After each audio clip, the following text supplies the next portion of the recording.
Ladies and gentlemen, boys and girls, children of all ages, welcome to Robert Sports Show. I'm your host, Robert. Alright, a little GCW action this past weekend on the 3rd, which was Friday. GCW Rather You Than Me from the Egypt Shrine Center in Tampa, Florida. Dave Prazak, Lenny Leonard, and Matt Cardona on commentary. So this show starts off with Matt Cardona coming out and saying that he is the new GM of GCW. He is hurt. We know he tore his bicep off the bone. So he is now the general manager of GCW. So that's going to be kind of different. So we're going to see where that goes. His Broski Jimmy Lloyd comes out. Broski Jimmy comes out with him, and Broski Jimmy was supposed to have a match against a local talent. Well, they bring out the one and only Megan Bayne. She's not actually a local talent. She's actually out of East Haven, Connecticut. She has recently signed with AEW. And so she's just been doing some stuff on the indies to get more experience. She's 6 years in professional wrestling. She wrestles a lot with Dreamwave Wrestling, with Northeast Wrestling, with Limitless, a lot of the Northeast, and I'd rather say Northeast territory, because there's about a dozen little promotions throughout the Northeast, from Maine down through Philadelphia, down through New Jersey area, that whole just Northeast corridor. Limitless Beyond, Wrestling Open, Dreamwave, a lot of those companies up and through that era. She's wrestled a lot in Stardom over the last couple years as well. Along with, let's see, where else has she been? She's had a few matches in AEW on Rampage. Let's see. She's kind of running through some of the matches. She had a match at Northeast Wrestling with Willow Nightingale. So yeah, not exactly a local talent, but a very talented professional wrestler. 6-minute match she had with Broski Jimmy. And Megan Bayne was able to get the victory there. I ended up giving it 2 3/4 star.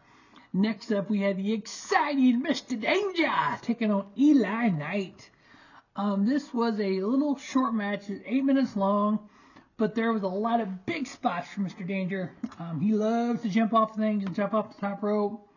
I ended up giving the match 3 1/4 star, 8 minutes 39 seconds, with Mr. Danger getting the victory. Next up, we had Gahbage Starkz. We had a 6-person tag team match. We had the Gahbage Daddies, Alec Price and Cole Radrick, the Ratty Daddy, teaming up with Billie Starkz, the Ring of Honor Women's Television Champion. She came out with the title. I love when they do stuff like that. Going up against Los Desperados, Arez and Gringo Loco, and teaming with Jack Cartwheel.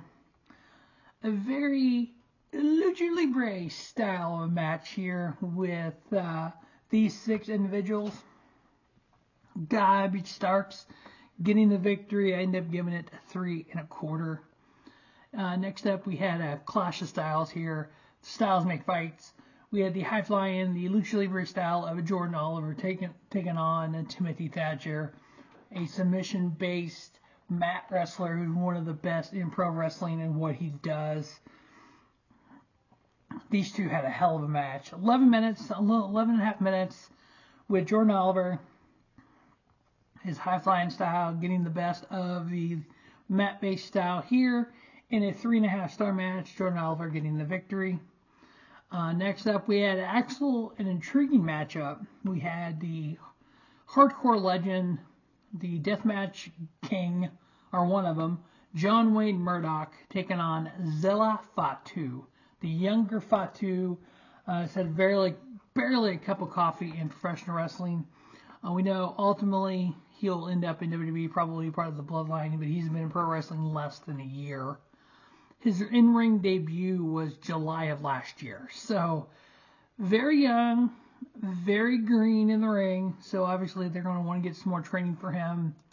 I would bet anything within the next year he'll be in WWE doing stuff with the bloodline, the new bloodline and stuff. But he fought a legend in deathmatch wrestling here, John Wayne Murdoch, in a little less than 10 minutes. Zilla Fatu was able to get the victory, a pinfall victory over John Murdoch, which is good for him. I ended up giving it 2 3/4 star. Next up, honestly, I understand these kind of matches. I don't like these kind of matches. I find interesting things in these kind of matches, but we had Microman taking on Alec Zayne, hot sauce, or this Alec Zayne, the sauces, the Taco Bell guy. Microman is one hell of a wrestler himself. This match ended up being just a clustery.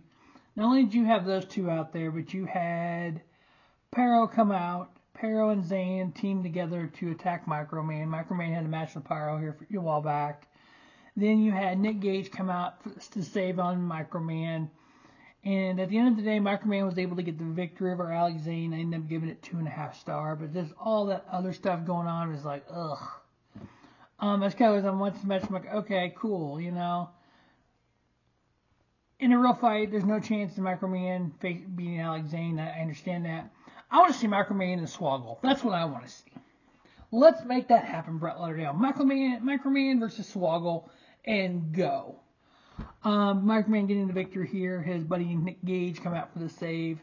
Pyro and Zayne was fought off by the Deathmatch King and the Deathmatch God, Nick Gage. Next up, we had a 4-way match for the GCW Tag Team titles. We had champion Violence is Forever, Dominic Garrini, Kevin Koo, taking on Arrow Van Gogh, teaming with Bobby Flaco, Hunter Drake, and Rico Gonzalez, and then the main event, Jay Lyon and Midas Black.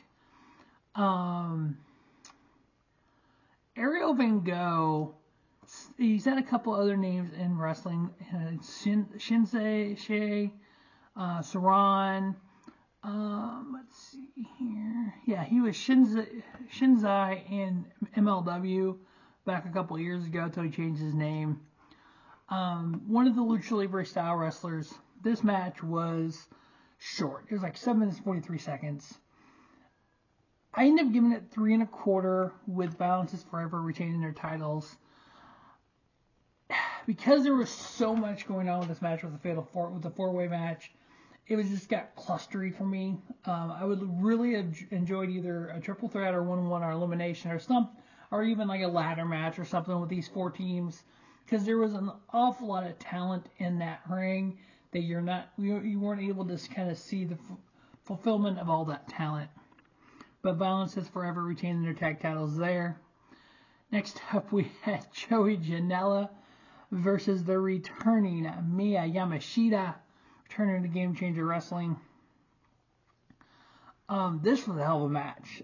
Nice back and forth match with the bad boy getting the victory at the end. 3.5 star, 15 minutes, Joey Janela winning there. The feud continues with Effy and Mance Warner. We know how the I Quit match turned out.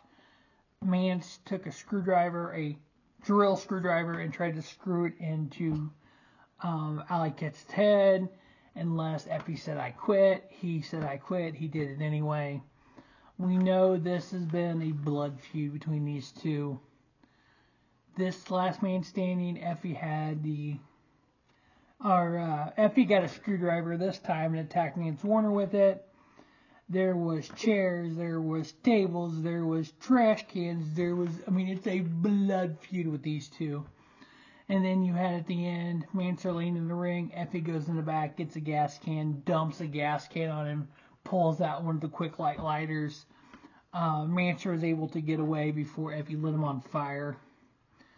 So we have another no contest. So it's kind of like we've tried everything with these two guys. Next up, it's Cage or Survival. These two guys are literally going to kill each other. What I want to see from this feud now, I want to see Mance Warner end up beating Billy Christian for the GCW World Title. Then I want this feud to come back together. And I know I'm taking it off somebody else, but I want Effy to finish his story. I want Effy to become GCW World Champion. spend the next 6 to 9 months chasing the title.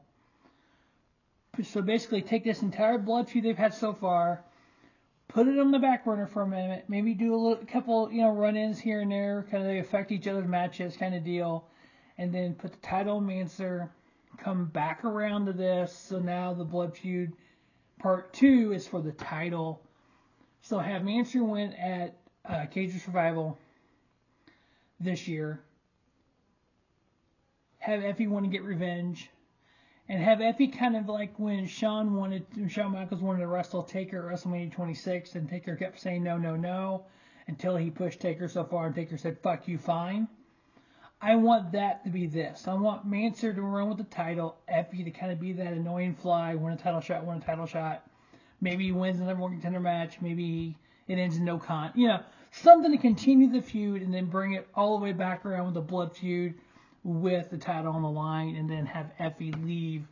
You can do this at whatever show. You can do it Cage of Survival. You can do it WrestleMania weekend next year.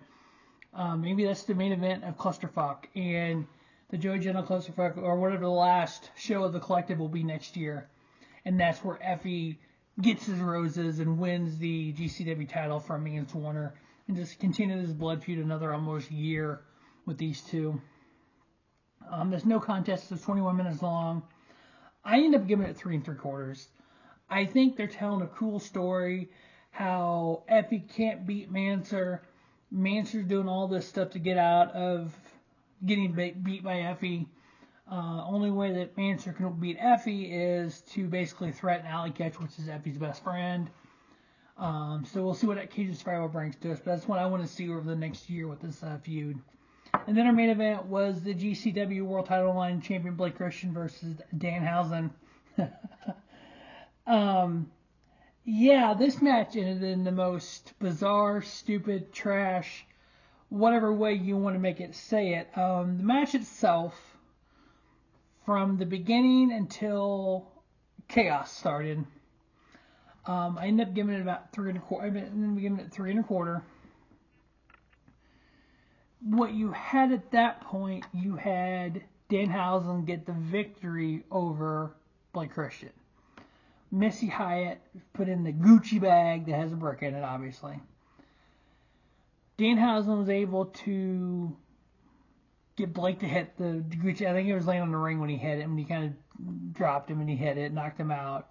Blake was was knocked out. Danhausen gets to 1, 2, 3, crowd erupts. Oh, Danhausen, new GCW World Title. Lame said, new GCW World Heavyweight Champion. And then the general manager, Matt Cardona, came out and said, no, we are not ending this match this way. We are restarting this match. And as the referee's looking at the entranceway, Mr. Blake Christian picks up the Gucci bag and just annihilates Danhausen with it. And throws it out and lays down 1, 2, 3. Blake Christian still your GCW World Heavyweight Champion. So obviously him working with the new general manager Matt Cardona. So yeah, this could be fun. Maybe Matt Cardona's a special referee for Mance and Blake Christian, and he turns against Blake and helps Mance win, and then we add the Effy feud in. This could be fun. Again, I give that match 3 3/4 stars. So overall, great show. GCW. Rather than me. Stay tuned to our sports show as we review Gringo Loco's The World on Lucha. As always, thanks for watching Robert Sports Show, and don't just have a great day. Have a spiffy day. Robert Sports Show, your YouTube leader, sports channel content.